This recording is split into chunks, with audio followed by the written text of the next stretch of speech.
Hello everyone, అందరూ ఎలా ఉన్నారు? బాగానే ఉంటాయి కదా నా వీడియో చూసేది. వీడియో చేయాలంటే కూడా చాలా ఎనర్జీ ఉండాలి కదా. ఇలా మీరు ఎప్పుడైనా ట్రై చేశారా? బెండకాయ కూర చాలా మెంబర్స్కి నచ్చదు, అది ఫ్రై చేస్తే తప్ప నచ్చదు. ఇది కూడా ఫ్రై లాంటిదే, బట్ ఈ రెసిపీ ఒకసారి ట్రై చేయండి. చేసిన తర్వాత ఒకసారి కమెంట్ చేయండి. చిన్న రెసిపీ అయినా కూడా కడుపు నిండా తినాలనిపిస్తుంది. తినే కొంచెం అన్నమైనా టేస్టీగా ఉంటే ఎంత బాగుంటుందో కదా. ఒక పూట అలా తిన్నామంటే ఎవరైనా మన ఇంటికి వచ్చినప్పుడు మనం ఏది ఇచ్చినా, ఎంత మన లగ్జరీస్ చూపించినా, ఎంత పూర్ పీపుల్ అయినా కూడా ఫుడ్ కొంచెం చేసి కడుపు రెండు అన్నం పెట్టామనుకో, ఇది చాలు, చాలా హ్యాపీగా ఉంది అని అంటారు. ఇంకా వేరే విషయంలో ఏ విషయంలో కూడా హ్యాపీగా ఫీల్ అవ్వరు. అందుకే నేను ఎప్పుడైనా కూడా ఫుడ్ విషయంలో చాలా గ్రాటిట్యూడ్ ఉంటా.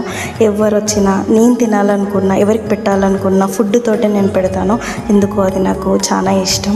మీరు కూడా ఇలా ట్రై చేసిండి. ఎలా ఉందో కామెంట్ చేయండి. బాయ్, మళ్ళీ కలుద్దాం వేరే వీడియోలో.